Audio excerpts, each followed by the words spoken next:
Okay, good afternoon, everyone. Now, yesterday we started with doctrine of caveat emptor, correct? Now, what is doctrine of caveat emptor? If we see in the English version, that means let the buyer be aware. ठीक है? उसके बाद when we read the conversion, उसके बाद we took two examples. First example was of the diamond, correct? तो diamond के मैंने case law में आपको क्या बताया कंक्लूजन में?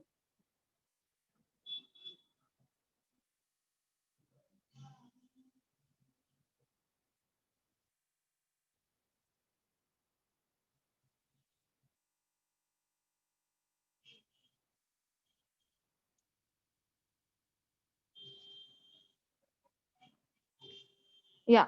So in the conclusion of this particular example, we discussed that you can't expect the seller to reveal the unflattering truths, right? देखो ये सेंटेंस हमने यहाँ पर पढ़ा था. फर्स्ट ही लाइन में the seller is under no duty to reveal the unflattering truths about the goods sold. ठीक है? तो in these cases, in such अगर कोई commodity है, right? तो you can't expect कि seller आपको हर एक चीज बताए, specially those things which are unflattering truth. ठीक है? डायमंड का रीसेल प्राइस हमेशा कम होगा in comparison to its purchase price. Now this is a truth. ठीक है? But you can't expect the seller to reveal this truth. ठीक है? जो नेक्स्ट लाइन है वो इंपॉर्टेंट है. Therefore when a person buys some goods he must examine thoroughly. है ना? तो यहाँ पर एक ड्यूटी बायर के ऊपर ही शिफ्ट की गई है कि भाई आप जब खरीद रहे हो ना, तो ही आप you look at all the details. क्या एक्सपायरी डेट है, क्या प्राइस है, क्या इंग्रेडिएंट्स हैं, राइट? क्वालिटी अच्छा है नहीं है, whether you want to purchase it, you ask the seller for his opinion and so on and so forth. तो आप खरीदने से पहले ना उस मतलब खरीदने के वक्त during that process you clear all your doubts. ठीक है? And it is better rather than purchasing it in a hurry and then coming and returning it back, right? So क्या लिखा है? He must examine them thoroughly. Okay. If goods turn out to be defective or do not suit the purpose, or depending upon his own skills and judgment, he makes a bad selection. Who's making a bad selection? The buyer. Correct? He's making a bad selection. उस case में he cannot blame anybody except himself. ठीक है? So अगर exam में आपको आता है explain doctrine of caveat emptor, तो ये जो फर्स्ट पैराग्राफ है ये आपको एज इट इज लिखना है, बिकॉज फर्स्ट पैराग्राफ में सारा सब कुछ डिटेलिंग में एक्सप्रेस किया गया है and that is all what is required. ठीक है? नेक्स्ट पैराग्राफ आप देखते हो तो द मैक्सिम. मैक्सिम मतलब क्या? इसे हम मैक्सिम कहते हैं. डॉक्ट्रिन ऑफ केविएट एम्प्टर जो लैटिन में लिखा है इसको हम मैक्सिम कहते हैं. ठीक है? तो क्या लिखा है? The maxim applies to the purchase of specific things, for example a horse और a picture, upon which the buyer can exercise his own judgment कि खरीदना है कि नहीं खरीदना है. Now yesterday I also gave you the example of livestock, right? इसलिए यहाँ पर word horse लिखा है. अब next page पे अगर आप example देखते हो तो the example is particularly relating to livestock. ठीक है? वो पहले एक example देख लो. This one. We'll read out the example.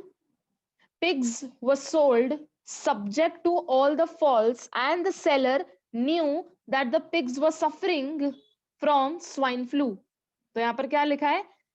Seller को पता था that the pigs are suffering from swine fever. Sorry, they were suffering from swine fever. ये बात सेलर को पता थी. आगे क्या लिखा है? But he did not inform the buyer about the defect. तो जब सेलर ने बायर को सेल किए वो पिग्स, तो उसने बायर को वो चीज डिस्क्लोज नहीं की. ठीक है? अब आगे क्या लिखा है? The seller was not liable for damages. अच्छा, अब ये यहाँ पर क्यों लिखा है that seller is not liable for damages? We have already discussed yesterday. तो what is it in conclusion? क्या निकलता है? The seller is not liable. Underline करो, not liable, because there was no implied warranty. अब समझा है सबको कि यहाँ पर सेलर लाइबल क्यों नहीं है? Because yesterday what was the provision which we discussed कि आप जब भी लाइफ स्टॉक खरीद रहे हो, राइट, आप असेट साइड में लिखते हो बैलेंस शीट के life stock account. So whenever you're purchasing livestock, it is the duty of the buyer to have a medical examination of the livestock which is purchased. यहाँ पर आपको कोई भी डिटेलिंग दिया है क्या कि बायर ने मेडिकल एग्जामिनेशन करवाया था पिग्स का? No, right? तो यहाँ पर हमेशा याद रखना, बायर के पास जब बायर वो पिग्स खरीदता है, तो खरीदने के पहले buyer has a reasonable opportunity to carry out this examination. अगर वो एग्जामिनेशन कैरी आउट नहीं करता है और खरीदने के बाद if he comes to know that they are suffering from swine fever, तो इसमें सरासर गलती किसकी होगी? It is of course the buyer. तो इन शॉर्ट क्या लिखा है यहाँ पर? The seller is not liable for damages, क्योंकि ऐसे कोई इम्प्लाइड वारंटी नहीं दी थी. So even if you just write example में the seller is not liable for damages, उतना भी काफी हो जाएगा. ठीक है, because it is self explanatory. तो अगर आपको केवीए टेम्पटर एग्जाम में पूछा जाता है, so first you have to write the first para, okay, and उसके बाद डायरेक्टली अगर आप एग्जाम्पल भी लिख लोगे तो भी काफी हो जाएगा. ठीक है. Now the next point is, it is not a different concept but it is the continuation of doctrine of caveat emptor. क्या लिखा है? exceptions to the doctrine of caveat emptor. क्या लिखा है? exceptions to the doctrine of caveat emptor. okay, अब हमें doctrine of caveat एम्पटर पता है कि क्या होता है. ठीक है, वापस से एक बार डिस्कस कर लेते हैं डॉक्ट्रिन ऑफ केविएट एम्पटर. तो यहाँ इसका इंग्लिश में फ्रेज क्या बनता है? Let the buyer be aware. Correct. तो यहाँ पर अगर मैं केविएट टेम्पटर की बात करूं, that you know this particular maxim revolves around the duties of the buyer, है ना. जैसे अगर मैंने आपको ये लाइफ स्टॉक का बार बार मैं आपको एग्जाम्पल बता रही हूँ, तो मेडिकल एग्जामिनेशन करवाना बायर की रिस्पॉन्सिबिलिटी है. अगर वो रिस्पॉन्सिबिलिटी फुलफिल नहीं करता है, बाद में खरीदने के बाद में पता चलता है, right, that the life stock they are suffering from disease, तो इसमें गलती किसकी होगी? अगर मैं कहूँ डॉक्ट्रिन ऑफ केविएट एम्पटर में डायरेक्ट गलती किसकी होती है? बायर की होती है, प्रोवाइडेड अगर वो मेडिकल एग्जामिनेशन नहीं करवाता है और बाद में जाके पता चलता है that they are suffering from some particular kind of disease. जैसे यहाँ पर एग्जाम्पल में दिया था the pigs were suffering from swine fever. Correct. So if I in short want to make a conclusion that in case of doctrine of caveat emptor, अगर मैं directly एक conclusion निकालती हूँ कि गलती किसकी है, राइट, गलती किसकी होगी अगर ये प्रूव रॉन्ग होगा, तो इसमें गलती किसकी होती है? बायर की गलती होती है. देखो, आपको एक और चीज बताई थी that you cannot expect from the seller to reveal the unflattering truth, right? आप डायमंड के शॉप में जाओगे तो आप डायमंड सेलर से एक्सपेक्ट करोगे to tell you that why are you purchasing diamond, it is not of use, right? आप उनसे नहीं एक्सपेक्ट करोगे. फिर आप डायमंड्स खरीद लेते हो, right, then you go in the market to resell. Then आपको समझ रहा है कि मतलब नहीं क्या ये रीसेल वैल्यू कितना कम है, so will you come and blame the seller for this? No. Is the seller liable for each and everything? तो इसमें इन शॉर्ट गलती किसकी हुई? बायर की गलती हुई, right. So the two examples which we took yesterday, कौन से? एक तो लाइफ स्टॉक का और एक ये डायमंड्स का, राइट. तो अगर इन दोनों में अगर मैं एक कंक्लूजन ड्रॉ करती हूँ, सो हु इज लायबल? गलती किसकी होती है? गलती बायर की होगी.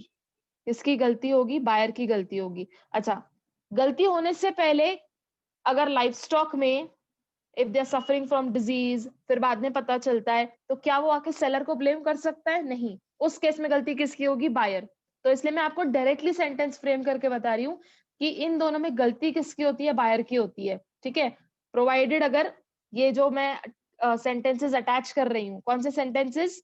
That you know he purchase the life stock, बाद में जाके he comes to know they suffering from disease, so can he come and blame the seller? Can he return the horses और the pigs in this example? तो वो return नहीं कर सकता है, राइट. तो इस केस में बायर के पास कोई रेमेडी नहीं होगी, क्योंकि यहाँ पर गलती किसकी है? यहाँ पर गलती बायर की है. अगेन अगर मैं वापस दूसरा एग्जाम्पल लेती हूँ, डायमंड, क्या वो आके सेलर को ब्लेम कर सकता है दैट मुझे पता नहीं था दैट द डायमंड्स का रीसेल वैल्यू कम होता है, so it was your responsibility to tell me? Can the buyer say this? No, the buyer can't say this. तो अगेन इसमें गलती किसकी हुई? वापस से बायर की गलती हुई. Correct. So these are the two examples of caveat emptor. अब हम जो पढ़ने वाले हैं, we are going to study the exceptions. अब एक्सेप्शंस का मतलब क्या होता है? Exactly opposite, correct? You know the meaning of the word exception. अब अगर यहां पर मैं एक कंक्लूजन ड्रॉ करती हूँ कि डॉक्ट्रिन ऑफ केवियर टेम्पटर में buyer is at fault, correct? अभी हमने दो एग्जाम्पल्स को लेके ये सेंटेंस को प्रूव कर दिया है that buyer is at fault, correct?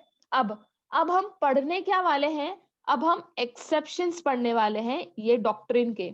तो वापस अगर मैं एक्सेप्शन वर्ड को लिटरल मीनिंग में समझती हूँ, एक्सेप्शन मतलब क्या होता है? Exception means exactly opposite, correct? Exception का मतलब क्या होता है? Exactly opposite. तो यहां पर गलती किसकी होगी एक्सेप्शंस में? Seller, correct? तो सेलर इज एट फॉल्ट। अब कैसे फॉल्ट है वो हम देखने वाले हैं, but I am first giving you all the conclusion. तो यहाँ पर there are some 7 to 8 points in which we will prove that how the seller is at fault. क्यों सेलर फॉल्ट है? क्योंकि हम पढ़ क्या रहे हैं? अब हम स्टार्ट करेंगे एक्सेप्शंस पढ़ना, ठीक है? So what do you have to understand from this point? That when it comes to the doctrine, buyer is at fault, and how he is at fault we have seen with the help of two illustrative examples. Now we are going to start with the exceptions. Now we are going to start with the exceptions, and exceptions means exactly opposite. So in this case, what are we going to prove? That in all the cases, the seller will be at fault. Okay? So now look, there are some 7 to 8 points in which the seller will be held liable. Now, the interesting thing about exceptions, about the exceptions to doctrine of caveat emptor is कि आपको ये सारे points, ये सारे जो यहाँ पर points हैं, sub points हैं, these all points are not different. You have already studied these points. So, एक बार पढ़ लेते हैं, then we'll understand. Usage of trade, patent or trade name, mercantile quality, particular purpose, sale by sample as well as description, sample, description. तो ये जो सारे points हैं, ये सब in short क्या हैं? These all are what? These all are implied conditions, correct? तो क्या आपको ये सारे points वापस से learn करने हैं? सिर्फ यहाँ पर ऊपर के दो points हैं which are different. So अगर मैं conclusion निकालती हूँ, so what do we understand? That implied conditions is equal to exception of doctrine of caveat emptor. Am I right? क्योंकि आप सारे जो पॉइंट्स देखते हो, ये सारे सब पॉइंट्स आपने ऑलरेडी पढ़ लिए हैं, तो क्या आपको ये वापस से लर्न करने की जरूरत है? The answer is no. So if you are already aware regarding the exceptions, regarding the exceptions, if you are already aware regarding these implied conditions, तो यही implied conditions उठा के आपको exceptions में incorporate करना है. That's it. ठीक है? तो एक बार we'll go through all the points still, but आपको फिर से ये learn करने की जरूरत नहीं है. ठीक है? Now let us go through each and every point. Yeah, what are we studying? We are studying now exceptions to doctrine of caveat emptor. Correct? Let's go through each point separately. First क्या लिखा है? In case of misrepresentation. मतलब क्या? In case of misrepresentation by the seller. Misrepresent कर कौन रहा है? यहाँ पर misrepresentation कर रहा है seller. Misrepresentation oblique fraud. तो जब सेलर फ्रॉड करेगा तो गलती किसकी होगी? गलती भी सेलर की होगी. लॉजिक है, right? If the seller is causing a misrepresentation और the seller is doing a fraud, तो गलती भी किसकी होगी? सेलर की होगी. और हम एक्सेप्शंस में हर पॉइंट में क्या प्रूव करने वाले हैं? In the term exceptions we are going to prove in each and every point that seller will be liable. यहाँ पर मैं सेंटेंस लिख देती हूँ सो दैट हम हर पॉइंट के बाद वी रीड दिस सेंटेंस कि हर पॉइंट के बाद सेलर कैसे लायबल होता है. ठीक है? So let us read.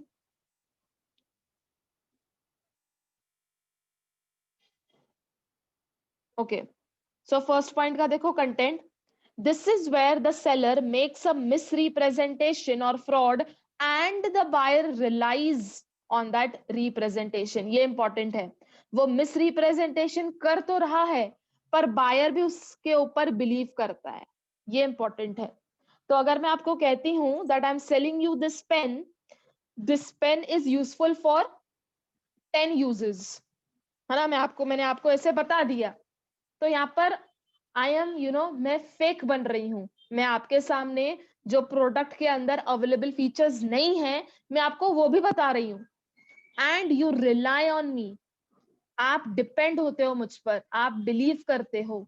सो यहाँ पर मैंने क्या किया है, I have miss represented my commodity, या मैंने कोई फ्रॉड किया है. एंड यहाँ पर इंपॉर्टेंट बात क्या है, that the buyer relies on the representation. तो ऑफकोर्स अगर हम गलती की बात करें तो यहाँ पर गलती किसकी होगी, सेलर की गलती होगी, करेक्ट. बिकॉज यहाँ पर सब पॉइंट में क्या लिखा है, that he causes a fraud और ही कॉजेज मिस रिप्रेजेंटेशन. ठीक है, so buyer believes on him. बाद में जाके बायर को सच्चाई पता चलती है, buyer understands, buyer comes to know certain few things.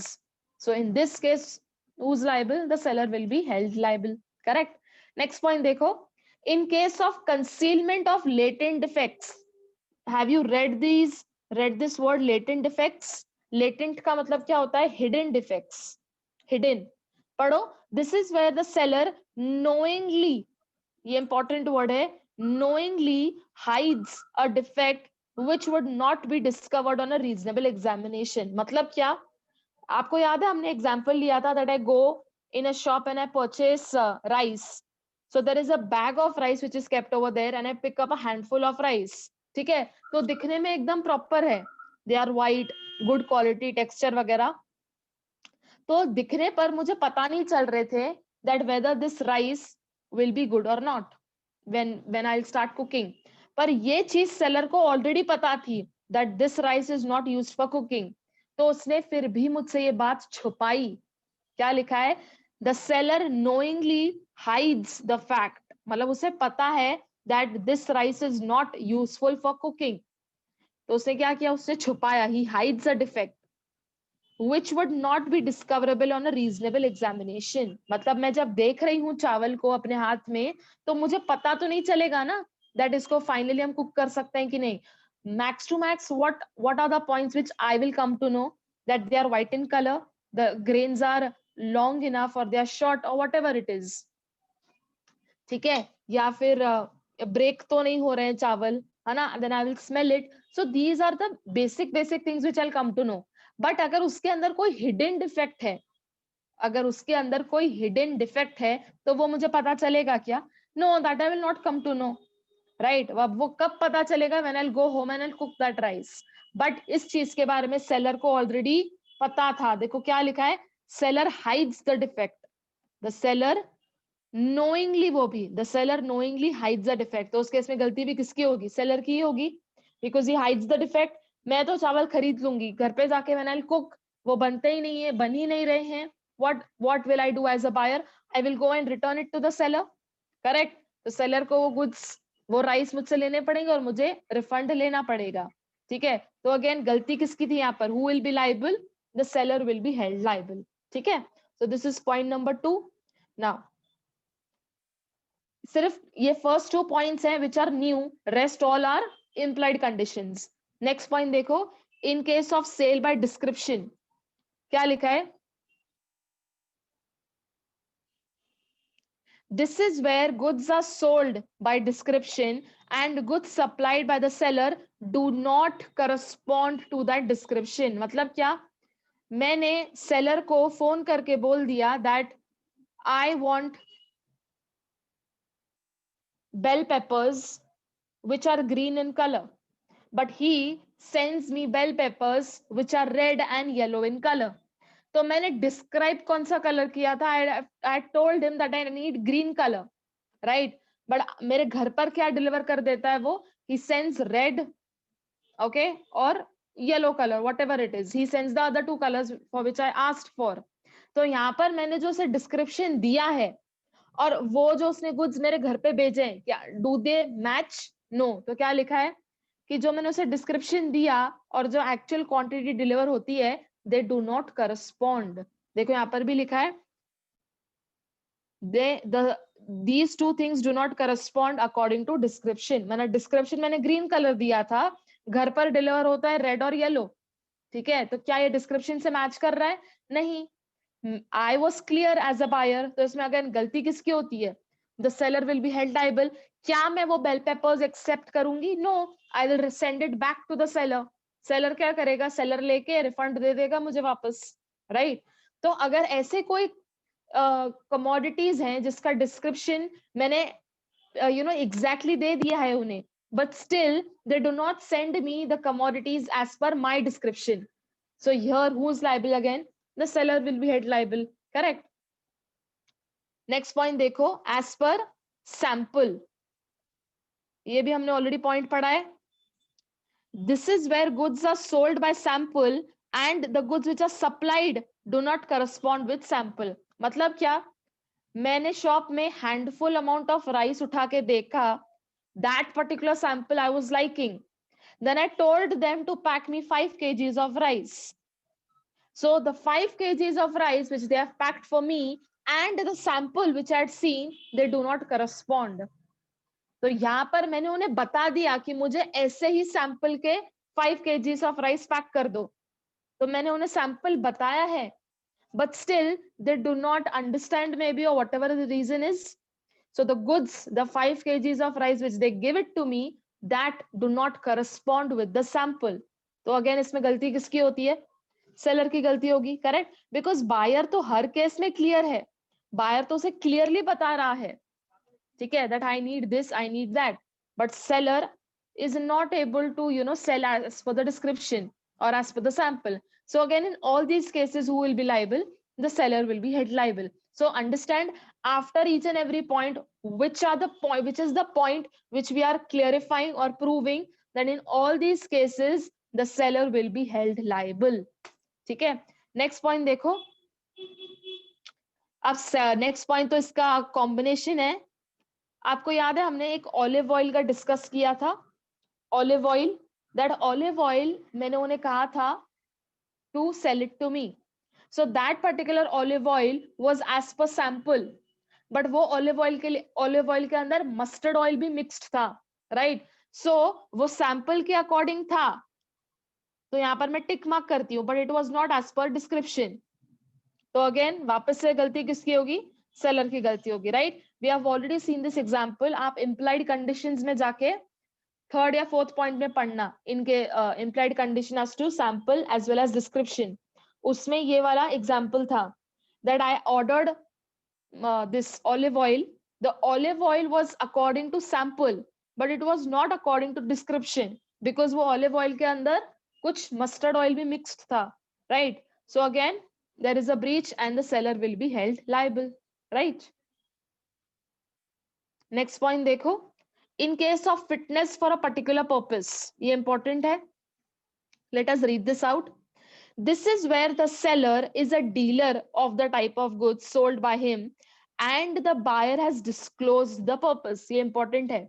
मतलब क्या? बायर ने बता दिया है कि उसको वो कमोडिटी क्यों चाहिए, राइट? तो आपको फैक्चुअल इंफॉर्मेशन दी गई है that the buyer has disclosed the purpose, okay, for which the goods are required and relies upon the seller's judgment.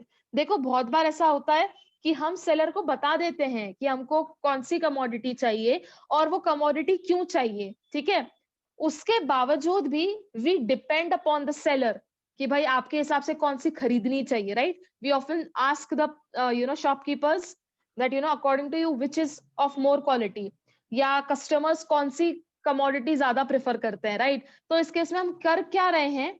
We are relying upon the sellers skills और judgement, ठीक है. और एक और इंपॉर्टेंट फैक्ट क्या है? The buyer has disclose the purpose. तो आपको दो चीजें यहाँ पर याद रखनी है. बायर ने उसे बता दिया है कि उसको कमोडिटी क्यों चाहिए, फिर भी वो सेलर के ऊपर रिलाय करता है, ठीक है. तो देखो यहाँ पर एक आपको केस लॉ दिया है. इन case of priest versus last, क्या दिखा है इसमें, क्या लिखा है? Read. P, a draper, purchased a hot water bottle from a retail chemist. P asked the chemist if it would stand boiling water.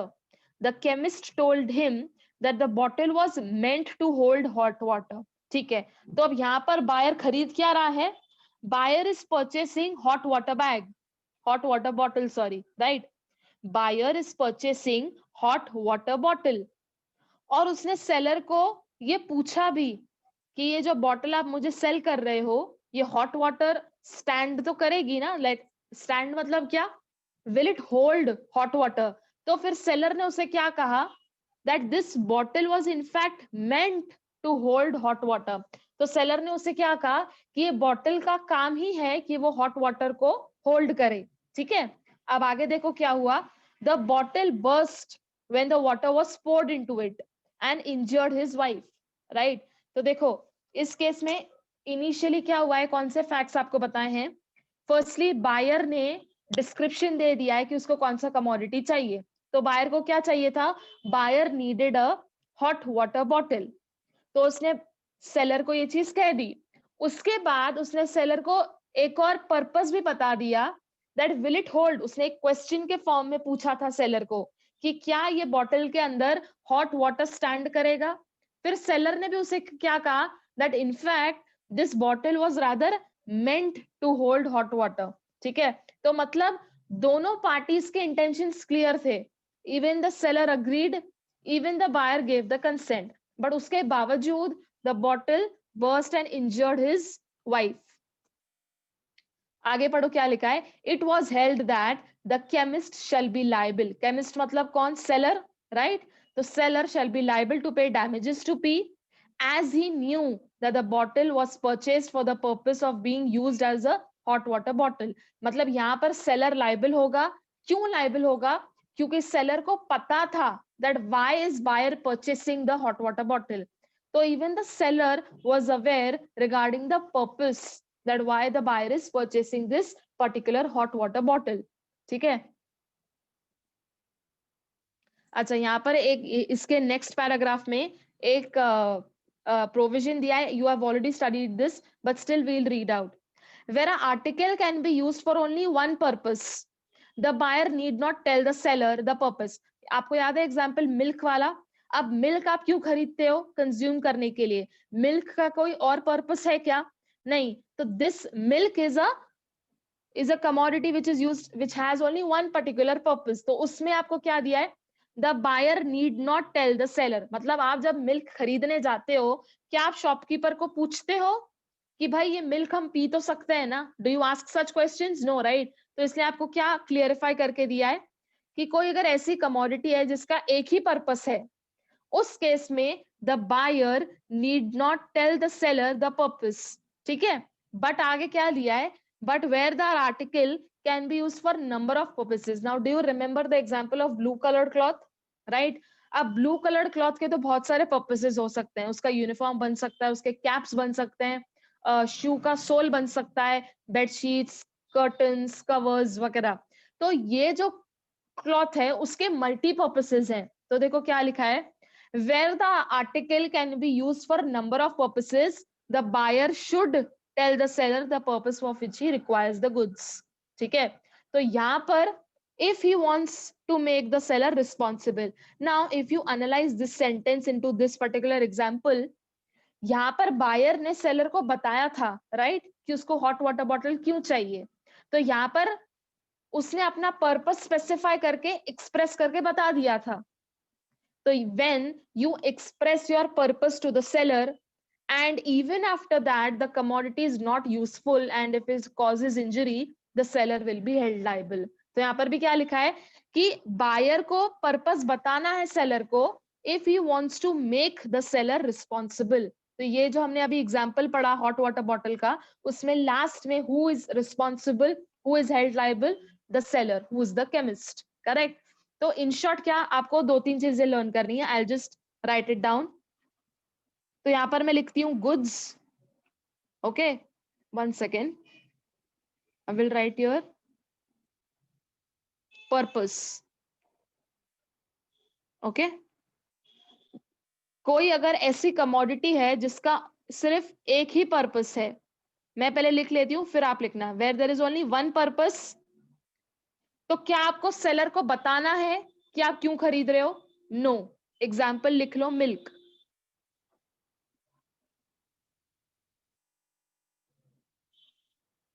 ये वाला कॉलम बना लो पर्पस का, ये कॉलम बना लो, I'll write this down as well.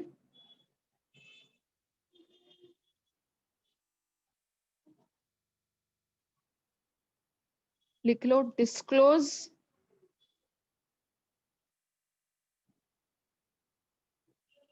To seller question mark, disclose to seller question mark. तो अगर कोई ऐसी कमोडिटी है जिसका सिर्फ वन पर्पस है, तो क्या आपको सेलर को डिस्क्लोज करना पड़ेगा? The answer is no. Second point क्या है? वेयर देयर इज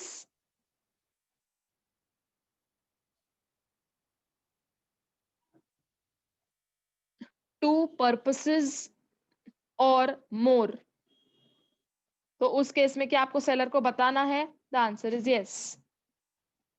तो एक ऐसा टेबल बना लो, एक में लिखो पर्पस, एक में लिखो disclose to seller question mark, disclose to seller question mark, and then write down the points.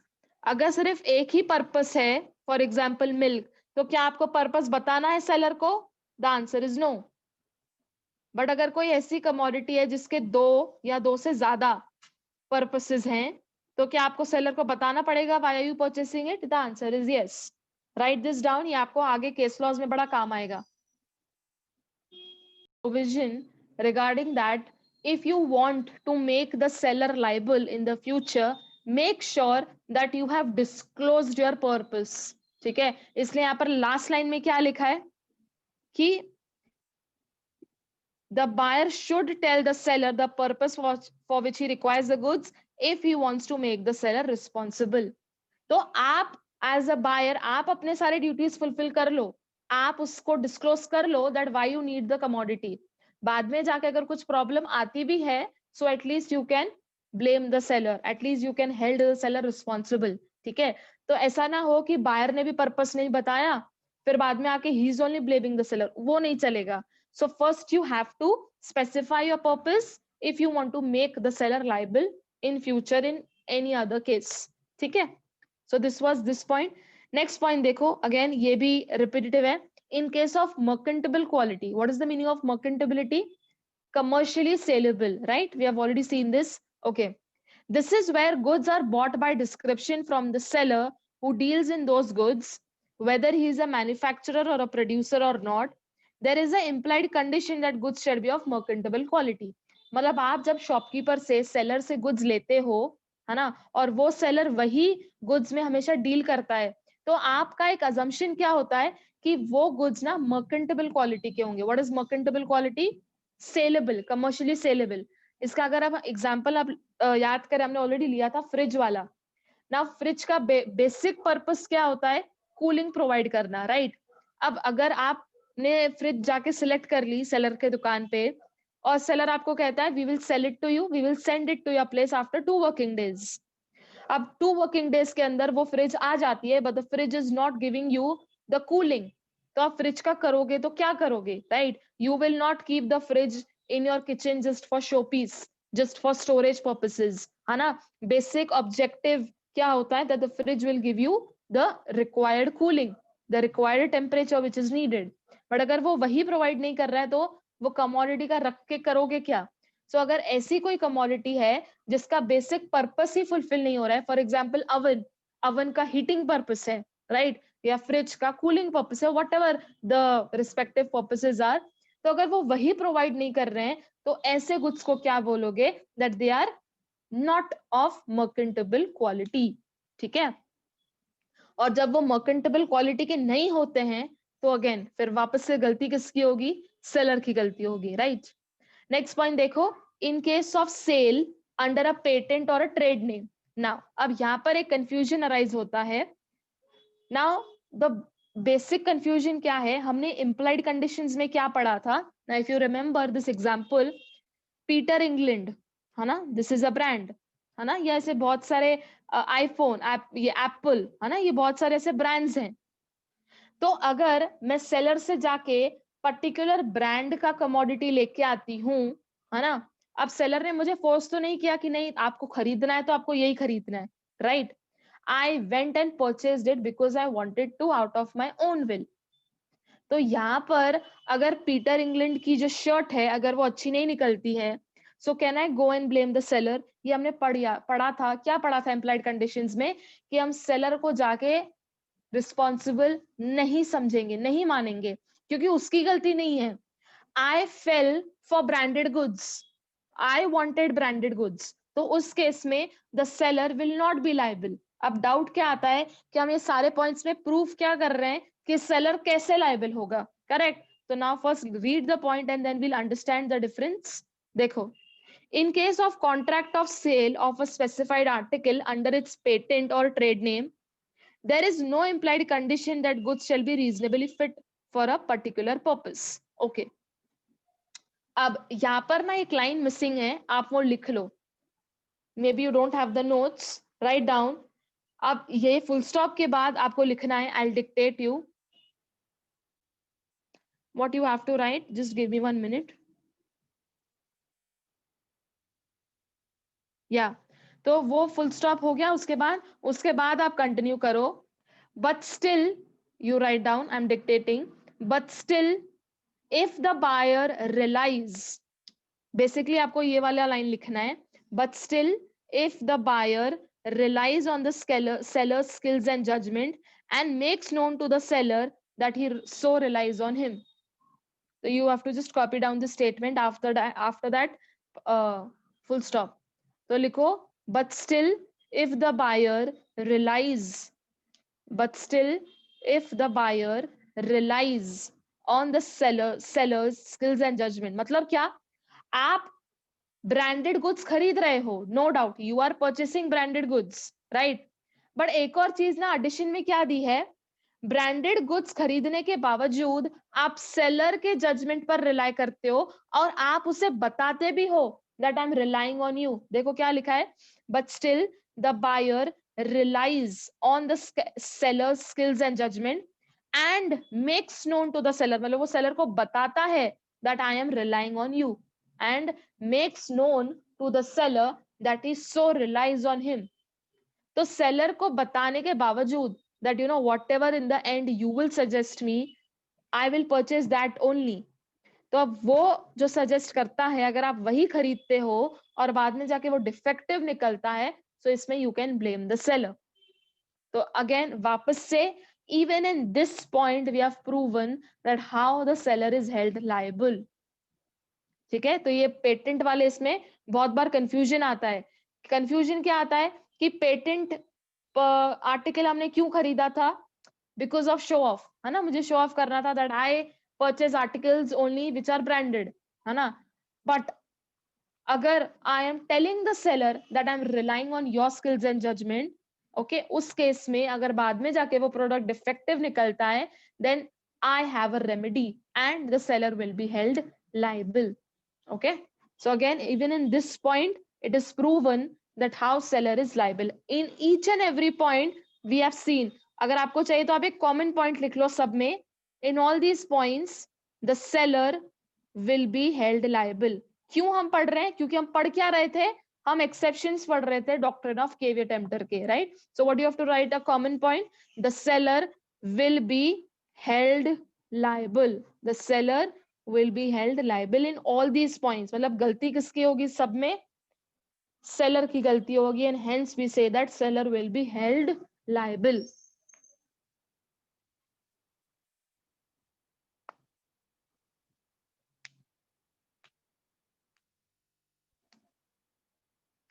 अच्छा, एक और लास्ट पॉइंट भी है, वो भी एक बार देख लो, इनके usages of trade. Now do you remember this example of perambulator which we were discussing about babies, correct?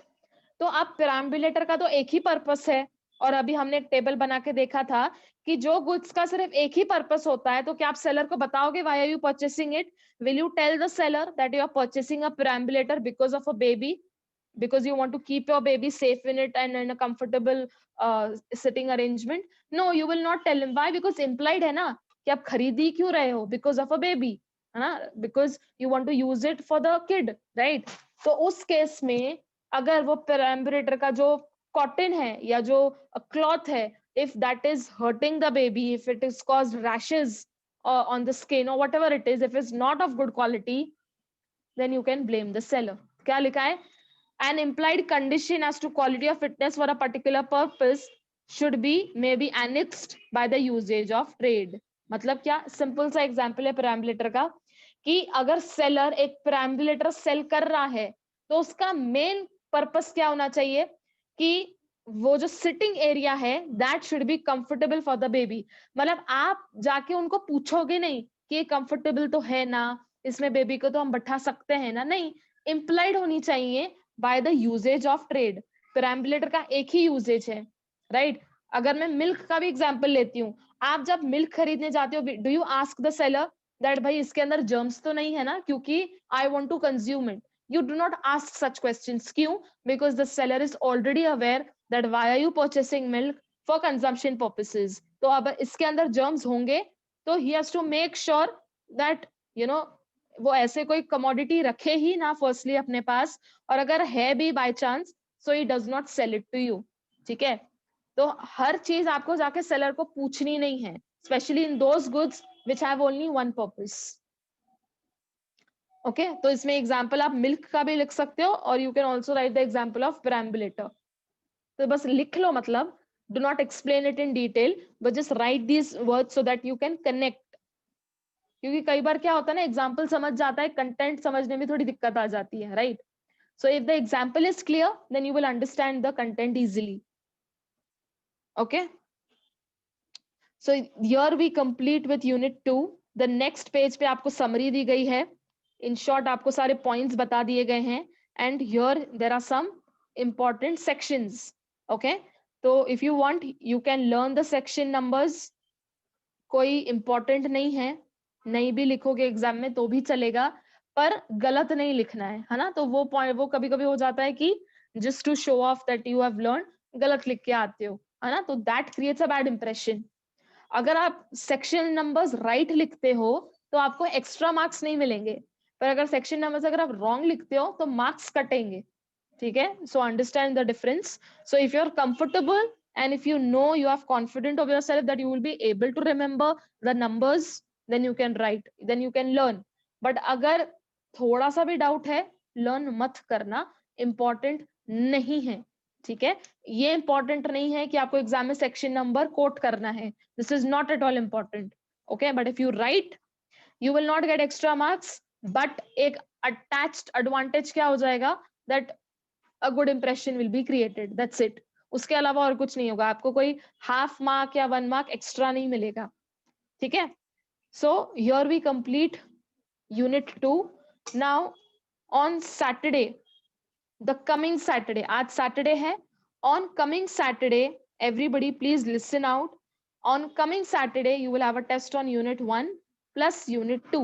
अब ये दोनों यूनिट्स के हमने अब तक केस लॉज डिस्कस नहीं किए हैं, तो मैं आपको क्वेश्चन में भी केस लॉज नहीं दूंगी। All what is required from you is to learn the direct answers. मतलब जितना जितना हमने रीड किया है उतना उतना आपको लर्न करना है, सिंपल है। ठीक है, so make sure that you understand each and every point. देखो ये एक्सेप्शंस, तो ये जो 7-8 पॉइंट्स हैं, सब हेडिंग्स भी लर्न हो गए, फॉरगेट लर्न हो गए, इंप्लाइड कंडीशंस अगर याद है मतलब आपको ये कंसेप्ट याद है ना, तो अगेन एक्स्ट्रा एफर्ट्स नहीं लेने हैं, but you have to understand each and every point, वो इंपॉर्टेंट है। हर पॉइंट जब आप पढ़ रहे हो आप खुद को पूछो कि इसमें again seller will be liable, जैसे मैंने आपको अभी यहाँ पर समझाया है। So once you start reading as if you are making yourself understand, this is how it will actually work in this professional course. ठीक है, specially when it comes to theoretical subjects. So again implied warranties, implied conditions, right? And starting में क्या पढ़ा था, what are conditions, what are warranties, फिर इसका difference पढ़ा था, when condition will be treated as warranty, है ना। तो एक बार से थोड़ा सा revision करो, and also if you need a link you can ask me. Now